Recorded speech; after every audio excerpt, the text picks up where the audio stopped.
This ice bridge across the St. Lawrence River has become a highway for contraband.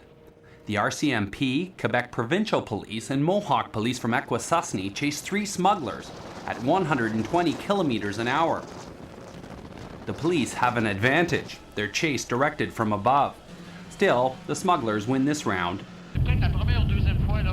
They got away from us this time, says Sergeant Gilles Touga, but we're going to learn from this. The waterways and back roads through Akwesasne form one of the main smuggling corridors between Canada and the US. The cigarettes are manufactured on the American side. Despite their efforts, the Mounties say 20,000 cartons cross the border illegally every day. Still, the police say they're making headway. They seized 35 shipments of smuggled cigarettes in the first 2 months of this year. That's more than 3 times the number of busts made over the same period last year. But the police say the smugglers are protected by organized criminal groups, carting not just cigarettes, but drugs too. Police forces started coordinating their efforts here 3 years ago. Now they scan the shoreline with night vision goggles and heat detectors. They're squaring off against smugglers who have little respect for the law. Christina King gave up smuggling after dodging police for 5 years. Loved every minute of it. I love the excitement of getting chased. And when you get away, they can't catch you. I just turn around and go like this. The Akwesasne Reserve straddles Ontario, Quebec, and New York State. Some say Canadian and provincial police have no right intervening on their territory. In Canadian law, it's considered a crime, but you have to also realize too that that many in Akwesasne look at it as the exercise of their sovereignty. Police have been chasing down cigarette smugglers here for decades. They say with millions of dollars at stake, they expect the chase will go on. Matthew Pace, CBC News, Akwesasne.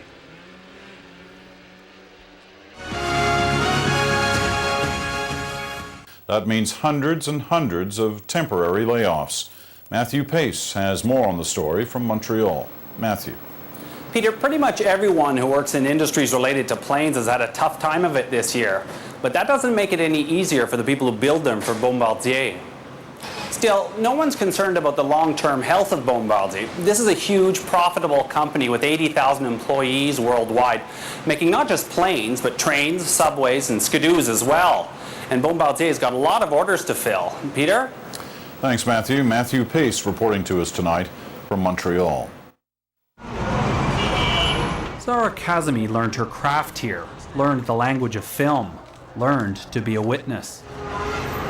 Her ability to express herself was restricted in the late 1970s, so she fled Iran, took her curiosity somewhere else. Kazemi ended up in Montreal working as a freelance journalist.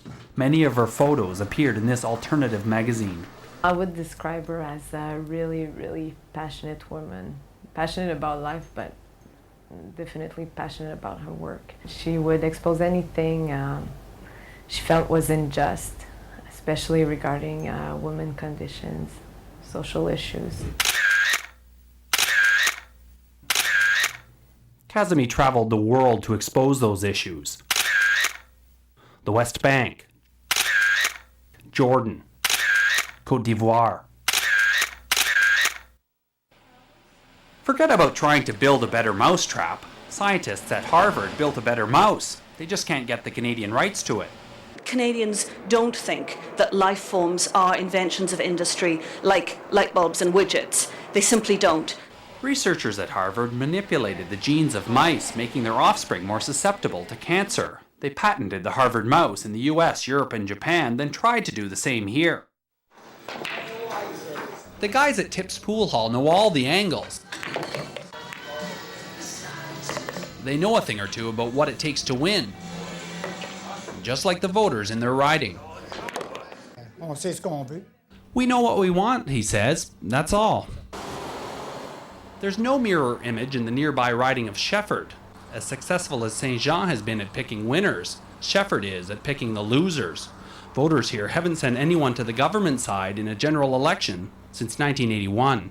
No political party ever deliberately sets out to lose a riding, but if you had to choose one, Shefford would be the place.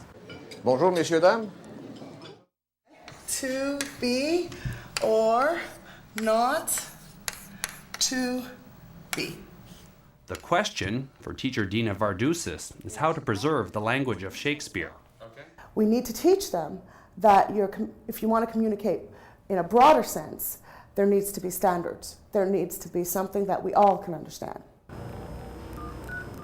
Generation after generation has warned about new communication tools since Plato warned the alphabet would threaten our ability to memorize. But hold on if you think that if you can read this, the language is under attack. Teens in Europe have been texting for years. Researchers there report claims that texting leads to illiteracy are unfounded. They say students are able to slip between texting and formal writing, much as they switch from playground slang to living room politesse.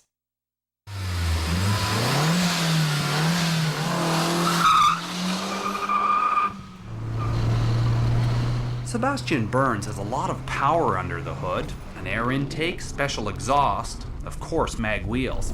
All the tools to push this car over 150 kilometers an hour. Burns races up and down the streets of Montreal just for kicks. And speeding. Coming into curves and coming out of curves is just an amazing feeling.